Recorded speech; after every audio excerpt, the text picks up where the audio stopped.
Whaatalo whātui le nei vaenga o telefou o le si ufonga o le lomua. O le tala mua au pito I tele le au whainga o tu la whono fau o pāsia whaanatinati le whainga mālos o whaatasi o lo o iei nei. Na I lo seisi lava pālemene o New Zealand, taru mai le tausanga lua afe ma le walu. O le etulanga, ua atu ngalu ma ua whaapopole na aile tu tele, ona e fōringa mai ai, ua tau au e mou maalia tu aile a wanoa.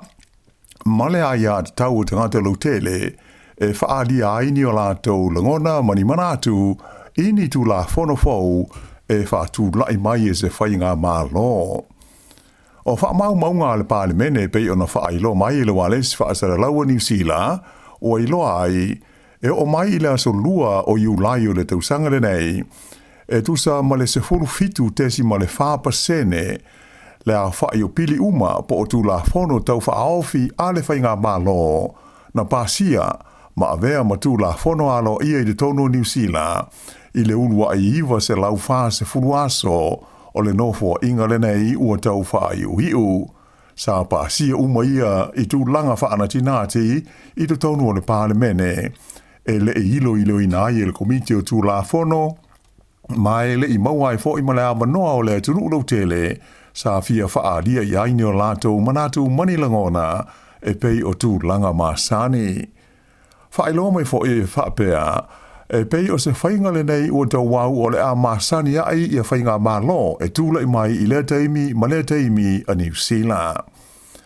O le whainga mālo fo I taruai a le leiba lātou, e se furulima ma le afa pasene o lātou tū la whono na pāsia, sa whapea fo I o na whaia I tū langa whaanatinati I tonu o le maota. O le taranoina lea ma pāsia I tū langa, e whaananati, e pei ona iai māwanoa I le tū la whono le pālemene. Ta awai le li isa avea mua ma pālemia I stasi o whainga mālo ua mawai le leiba o Sir Geoffrey Palmer, o le whaongaina e le whainga mālo o loo iei nei o tū langa whaanatinati e pāsia ai a lātou tū la whono, e le hoa pēr ona ua tele ngā ruenga ma tū la whono e le tau ona pāsia le pālemene. Ai, o se whainga ma se awala e alo fia ai le whaia I ai o sa I ringa ma suenga le komiti whidiwhiria, ai whapea ai fo I mawhai tionga ma I tangata lo te leo le tunu o e fia whaalia I ai ni manatu. Peita ai o le tūlanga, e te ena e le whainga malo o loo tū nei le foe. O le tele o whaalawe lave e osa fo I ai whale o loa ma business I la Haiti e tangata ma whaao o li mai I e ona ia whale o loa, e manatu le societe o le retail and Z, ua mo mi ai ni pui nga malolosi whaale tu la whono, ai mai se a mai tangata ua whai malata ua mio, le oso fo ia leo whale o loa, ma whaoa, ma awe wha malosi ai ni o loa, atoa mai isi mea tō tino. O loo, iei nei luma o le pānemene I Wellington e le tu la whono tau whaofi, po o le pili e wha ingoina o le Trespass Amendment Bill, mai ua iai le whautuanga a le komiti whidiwhili o le pālemene ina ia pāsia ia lea teunga o le tū la whono a o le I whaataapeina le pālemene o loo iai nei. A whai o le a pāsia le pili, o le am whai loa e kompani ma le au whai o loa, o na whaasaina ni tangata mai o lātou whalo loa ma pisnisi, a mai se I lātou e whai soo ia ni osa whainga ma le ngau ia o ni o loa. E le ngata I lea, ai o le a whaalua I nai fo I ma le a whainga o le salatupe mo ia tangata, lea o le a o ai I le lua a Tala, mai o le a ofo I le toru tausanga le umi, e mawhai o na sā ai lea tangata o na toe waia pe tu vai I le tonu se whaloloa o loo whaasa ai whaale tu la whono. Whailo mai le whaatonu o le Retail and Z o Carolyn Young, e whapea, ua maita wina le whaatupula ia pēr o le whaafita hauli le nei. O se whainga ea a fia ai winga sāwa, ma lamati ai le soifua o tangata whainga aluenga, ai maise I lātou e ana business e pei o whale o loa. Nei e tā ua o se vaenga tele o I lātou e whaia ia winga ma whainga soli tu la whono o tupulanga te la vau. E masani o na hunu whale atu I le tonu se whale o loa mani a penga e na nai o lātou ofu, mo le wha moe moe, e oso fo i ai tangata whai ngā ruenga, i le taimi o se oso fo i ngai whaia. Wa iai se fuafuanga le pūlenga o le ai o Wellington, le Wellington City Council, e whaamuta ai ma vaea i nisi o lana au whai ngā ruenga o loo iai nei. O le nei fuafuanga e pei ona whailo mai, e ono haafi ai lao whainga, e tusa ma le 5 o tangata whai ngā ruenga, mai vaenga SS e au fia ai, e le vaenga o le tamau ainga ma feso o tainga, whapea le Creative Capital, o ai maise le vaenga e wa ia whanua mawhale, whape foi le planning, ato ai ma le vaenga o le siosiomanga po o le environment. Ngā whanga sole le vai aso na te nei, ia whailoa inga ma tangata whai ngā ruenga o vaenga nei e pei ona tā ua, e whaatala noi nai lea ma tā upu. Whailo mai ai le whailau tusi lango o le pisa a o Tom Buckley, o le vai ai o nisi tangata whai ngā ruenga i le teimile nei, o le mea muri lea e mana o mia Wellington ona o le a whaao pōpo atu i le mau vaea, ma le to o tele o isi tangata whai ngā ruenga na wha malo lo lata mai nei, mai a lātou ngā ruenga sā iai i le tonu le lo mua. Nei e tā ua o tangata uma nei, e iai o lātou to mai maanga wha apitoa, ma e iai o lātou a inga o lo tausi, e lātou te mana o mia se tūlanga e sidi atu, i le nei taimi o le wha le tonu o le maketi o mea tau ngā ruenga. Nei wha alia foi, e manatu le pisa a, e le o se taimi tāla whea ngai le nei, e toi wha tūlanga i nai i ngā ruenga, ma vae ai ni tangata whai ngā ruenga, ona o lea ua lau manu ia le ono tu whaatasia o pūlenga wha ai tū mā loa Wellington i lalo o se pūlenga e tāsi. Ta ua foi le whailau tusi lango le pisa a, o le a wha a waupea, ona tū mā losi le pisa a, e lango tangata whai ngā ruenga uma, o le a fia i le nei fuafuanga a le pūlenga o Wellington. O se lipoti mai se suenga na whaia, e le kompania le Deloitte i le tausanga umawae, na whaali ai, pe tusa ma le toru se lau toru se fulu, ua silia tu ai le a whai o tangata whai ngā ruenga a le Wellington City Council, na i lo le a whainga e te tau o na iai. O le teimi nei, e awhe ono se lau lua se fulu le a whai o le au whai ngā ruenga tū mau, o loo iai e le pūlenga o le ai o Wellington. Mai o whautuanga mai le lipoti e pei ona saunia le Deloitte, o loo whaamamawhai nai, e mawhai ona whaasauina, le tusa ma le fitu sa furuiwa miliona tā lai le tonu le toru tausanga a le pūlenga, pe a whai e sao na toi whaatulanga le lei, ma fua i ana ngā luenga whai. Sa whaamaunia mai ai e se sui o le City Council o Wellington o lo whaanga solo tana noanga ma tangata whai ngā luenga e tu sai o lea ma tā upu. Na ia tā ua fōi o le neitulanga o se vaenga o le fuafuanga e whaaititi ai tupe anu a e whaasauina ni whaenga tupe o i le tolus fultasi tesi mo le 5 miliona tā la mai i le tau o ngā luenga whai a le City Council. I Aukilani ua talea ai e se komiti e le pulenga le fuafuanga mo se sitanga i tolus fultoru pasene i le tongi o sui awai o le komiti whaafoe o le pulenga o le suawai le water care. O se pepa mai le au whainga luenga sa atu inane i le komiti e whaia tō whinga mai iloina le whaatinonga o ngā luenga. Na wili idia i le sitia o tiu te whai a tō mamata whaioia le pulenga o le water care. Ona oni swinga sa whaatinoina taluai nei. Mai whapea uala ngā te tauai i le sitanga mo sui filfili o le komiti whaafoe po le board. E le ngata i lea, ai sa whautua i nai fo i ma se sitanga is fulvalu pasene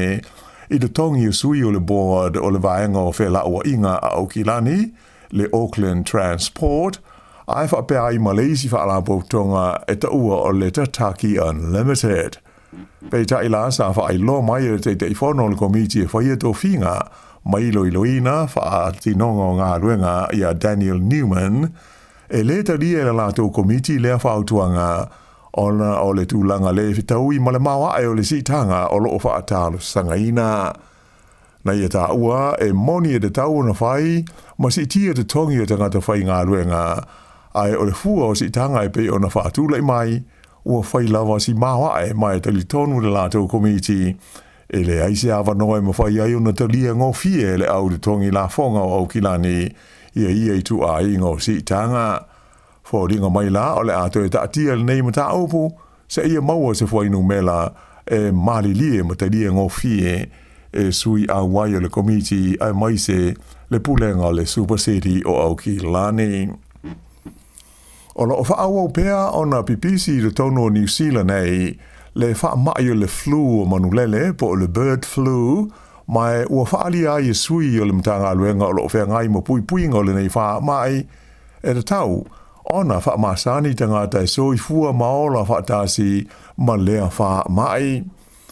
O se whailo inga i le Australia le komiti o le parlemene ma sui mai le mtanga luenga o wha atoanga, le MPI, wha pēle mtanga luenga o le pui o le sio manga, le talk, na o lātou whaali ai, wa ave nei ia le wha mamafa i le mata i tuwina, wha pēa ai ma le pui o manulele, ato ai fo i malafu moa i te tono o New Zealand, ma ia a fianga o le wha mai. O le wha mai le nei, ma fua mai le vairusi, e wha aingoina o le H5N1, o le bird flu, le ana mua i pipisi ma lipo tia mai le tūlangi i mātu o le kilope, i le tausanga i lua awhe lua se fulu, ai o le la uanga i mai, ma a fia atua i maisi e tunu o le lalolangi, ua masalomia, na o mai i New Zealand, e a wala mai manu whelelei na anga i mai i le ane tātika, ai mai se isi manu whelelei ia e whenga soroa i le vaa o tunu ma koni tine e tau le lalolangi. Whailo mai il te mai tai ofisa o le pui ngō wha mai o Mary Van Antle, e wha pēr o mai ta wina le wha de tele o le pipisi o le wha mai i New Zealand le teimi nei. Mai hui ina e titi i le tūlanga e lamati ai le soi fuol tangata, ai o lo whai e tau mo whainga uma, e tau tā o fio ai le sara laua tu pēr o le wha mai, ma fia ai isi mea ola i lau whanua, ma tō ngā vāo o New Zealand. E le i aise a fianga o le wha mai le nei, i mea tau wha tau inga, e le wā o New Zealand, ma isi a tu nuu i le teimi nei, ma na wha ilo mai le wha tau nunanga langa o le saunga le mua ti na e tau wha tau anga New Zealand o Stuart Anderson, e fōlinga mai e mana o mia, ona so i fua wha atasi ta ngā tau New Zealand ma le nei wha mai o le flu o manu whele lei. E manao ia le patia le New Zealand First, ina ia to tele tangata New Zealand, e maua ni a lātou pepe fau, mai o le a maua se taui mo i lātou ia i le lumanai. O se vaenga leo le folfolanga mai le taitai o le New Zealand First, wawasa mana ia Winston Peters, i se fontanga lea pati sa whaia le ai o Masterton i le sa. Ta uai e wawasa, ua whenga i nei New Zealand mai se tūlanga pau, i le whaitaua whaai o na tangata, mai ua iloa fo i wha maunga, le pau o le a whaai o Citizen New Zealand, e maua ni pepe whau. Na ia wha mawhai na ai e matua mana o mia lawa tangata New Zealand, ina ia whanau mauruola, mai o stasi o wala e mautino ai lea tūlanga, o le whaai titia lea o le tau o le tausinga, ma le whainga o ainga. O le polisi ma le whainga whaamae, mo le fina wina o le palota ia November e pei ona polu o misi mai e wawasa, ma le New Zealand First, e whaingoa ina o le Kiwi Kids Grant. O lea whainga whaamae pei pe a whai e toi a fia le New Zealand First i le tonu o seisi whainga malo, o le alato una i ai, le te tongi ina lea i urungari i uma o se leni e lima afe tā lai le tausanga, mo le urua i toru tausanga o se pepe fau, mo le awha inga e to toru ia ni pepe po ni taumaiti ma se whanau o se urungari i. Whalia o urungari i e anga waa mo le Paul Kalame, e te tau o na sitseni le tasi o la ua, ma whai ngā ruenga fo i leisi, ma a whai e taunu u, na tā ua le teitai o le New Zealand First, o le nei Paul Kalame, o le a whaafoe ma pūle mai e le mtanga luenga o la fonga, le IRD. Na ia wha mawhainai o le nganga au tū, Ina ia mawhai ana si iti ai le fua o pepe fau e whana nau mai le tonu o le tino o nai lo le tūlanga o lo o iai i le taimi nei. Whaalia fōi, alo ia i le New Zealand First i lea whilo inga i Maistone, le toe a vea ai o le li o Ron Mark, mau la tu sui e tau vai le pālota le tu malo le Wairarapa. O le nei li e pe ona si le fia sa a vea mua fōi pule o le New Zealand First, mai o stasi sa a vea ma minsta o le pui nga, e le whainga malo na ta ita ia e le Labour. Ua whale pui se li i le ai o Tauranga, ina ua whaamania le whaamisinonga, i a lona anga le anga, ma lona whaatabala, i le wainga o lona tina e walu sa furulua tau sanga le so i fua. O le nei tangata, o ia e na te waia ma tau sia i a lona tina matua le nei, a iai se taimi sa tu lai ma iai se whaale tonu, ina ua ia le amana ia ina le tau wala awane le lo matua, mo se fiso swani, a o ta oto ai o ia i le fola o le potu malo lo le whale, mo le umi e se furuma le whaai tu la. Whaalia i lumo le whaamsinonga i leo, sa mana o le tinale nei, e a ngā i le nei i o la tua oi mo se fiso swani, ai na musu, e le ngata i na musu, ai sa ia se ia hoi le wai o le telefoni, ma ta pē ma le wifi, ma le ma whai ai le olo matua o na e-maili lana tamateine mo se viso soani. Se fulu whale lei tu la le umi o taati ti ai le neiti nā matua i le whola o le whale, o a fiu tau wala awane le ali ile nei, se ia o ai ina mau atu i ai se tasi o na granddaughters, na alu i ai siaki pe ai se a ua le talia ne ai le olo matua i fese o ta inga na whai i ai, whaali ai leo, sa iai i se tu langa ti ngā ina le nei tina matua i le taimi na mawai o ia, ma a wina tu ai mo tongo fitinga i le whale mai. Te le ni manu anga sa a fi ai lo na tua, ma i se o na lima, ma vai, whapea ma le whantawhata, ma e tasi le vai aso a toa na tau fi ai le whale mai. Whaamau ni ai le whaamisnonga i Tauranga le sori tu la fono o le nei i le whaatamala, a toa ma leanga i lona tina, mai ua whaasalaina i le whale pui mo le umi e tolu tausanga. O lo tau fia le whaailoina mai o lona ingoa, ona o whaai te tenga i le ono i loa ai hoi o le suafo o le tina matua le nei i valus fulua tausanga o lo a fia ai i le amata upu.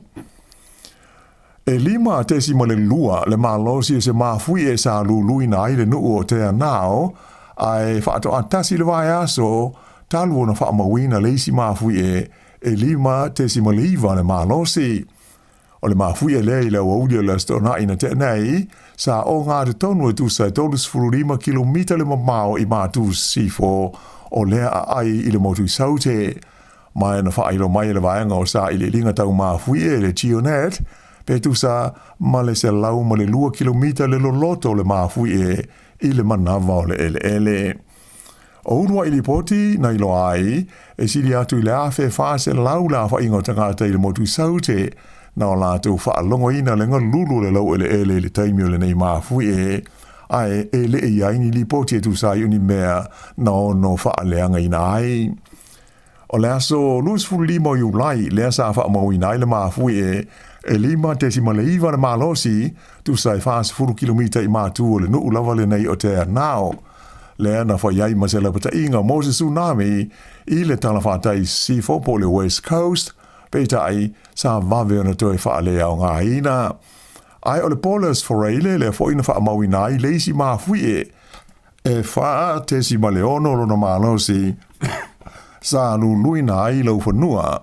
o le vaenga pito i lalo le motu i mātu, whapea ma vaenga pito i lunga o le motu i saute, pe tusa o le iwa minute te aile se fultasi le po,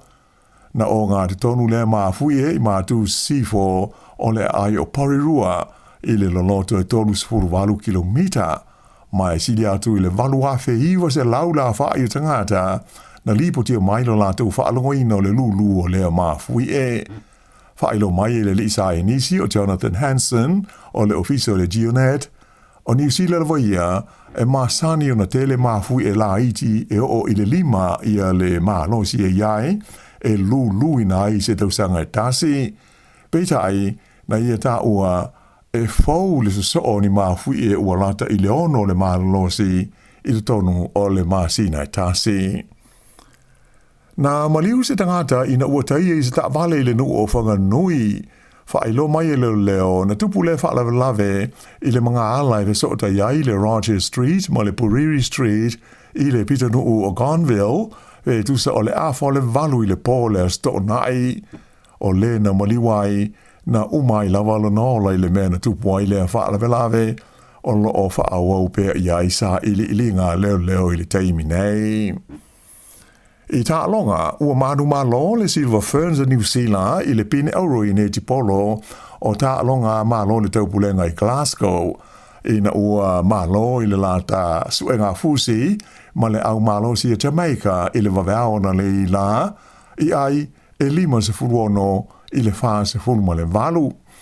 O se fulu tausanga whaato e malo le nei o le Silver Ferns I le pine auro o tā longa nei a le Commonwealth. O le nei manu malo o se lasanga tā ua lea mo le Silver Ferns I se taimi ua silio na tele ai whainga tā ma whaafi tā uli ua whea ngai ma le tālonga neti polo I New Zealand. E pei ana si sila mamai mo iai sa le leile whaatino ina o le au o le polkalame ma le fuafuanga whaataatia mo le lātou tālonga le nei. Mai o le whaalua ai leo na whaia ina ai ia le au nei a Jamaica I le Silver Ferns I tālonga ia I si kōti lani. O loo ngata mai tālonga le taupulenga le tausanga I lua awhis fulwha o na sue fusi ia le Silver Ferns ma I le tonua so hiva e fitu a lātou tālonga sa whenga iai I Glasgow ma ua manu malo pa sa manu malo umai e le I whaia ina. E whai le sua ngā fusi nei ua toe toa se fulutasi le au ina ua whaamanu o lia le te maita e ngoi a Catherine Hall I le tālonga ma Wales I le aso tofi. Ai sa le I whaia se swinga e le te maita I whaia onga ia Dame Nolin na taurua I le au e tofitu ia na amata I le tālonga o le semi-final na mā loa ia Engelani. O le au o Jamaica na o I le final ina ua whaia ina ai le au o le taimane a Australia I le la semi-final. O le luafe se fulu I tālonga le taupulenga ia sa whaia I New Delhi I Nitia o lo ngata mai ai le pine auro le Silver Ferns a New Zealand. Ai o le pine apa me mea o tālonga nei I Glasgow ua maua e Australia lea na malo I le la tālonga ma Engelani I ai ono valu I le 50. Ua whaapaleina se tamai tai o le au whai pele a tu valu I le pine apa me mea e wi ina I le I malo I sana fusuanga I le tālonga nei a taupulenga I si kōti lani. O le tamai tai e ngoi a tā rona tā whaki e lua se furu tau sanga le mutua na ia maua le pine apa me mea I le panga o le 5 kilo e wi ina whaia ina I lana fusuanga I tāsi ma le tamai tai mai I tia. E na o le toa 5 I tamai tai sa tau vā I le panga le nei o le 5 kilo mai o le se ina whaia na mawai le avanoa o le tu valu le nei e alu sao ai I le vaenga o le semi-final. Mai peila o na ta ua eui ina whaia ina o ia I le initia ai tanuai o ia sa mpai mai na alu sao I le semi-final sa mauti no ai lava e na te maua le pine apa me mea e tu sa lava pe whaia ina. Whailo mai e whapea o se pine mua le nei ua maua ale atu motu o tu valu mai ni tālonga malo o le taupulenga. Mai o se tūlanga ua I longa na whaafia na I le tāpua I ngā lea fo ia tunu ula I titi o le Pasifika. Mai ua whaamtalaina o se laasanga tā ua I lona Tala whaasolopito I mea tau tālonga whaalewa o malo. Ai ele o se teimi mua le o tūpua I se mea whapea I tālonga nei o le Commonwealth. O isi tālonga sa whaia le Gold Coast o Australia I le luafis furvalu. Na mawai el tamaita I Australia I ngō I a Tyler Robertson I le pine apa me mea I le panga o le flyweight e ui ina whaia ina I lana ia fo I fusu o ngai tā si sa tau wahai. I le vaenga lama whai pelenga tamaita I o fiti I leisia tunu o le Pasifika na maua le lātou pine apa me mea I ta alonga I si kōti lani o le panga o le 5 kilo na pine apa me ai le mai ta ingo ia Jasmine dau naka kama ina ua whai ina i le vahenga o le semi-final i le mai ta mai ai lani na o la whai pele ai tu la fono whai pelenga a whai ina stasi mai le semi-final o le noinga e tau whai maua uma e la ua na whai ina i a pine apa me mea ai sue e ila ua na malo le auro ma le pine si liva. O apa mea i e lua, wa oai i le valu la wha inga o pine a au ta alo uma a tunu o le Pasifika i ta alonga nei Glasgow. O Samoa e tasi le pine auro tasi le pine si liva, o Fiji e tasi le pine auro tasi le pine apa mea ai o tu valu mo Papua New Guinea e tasi pine apa mea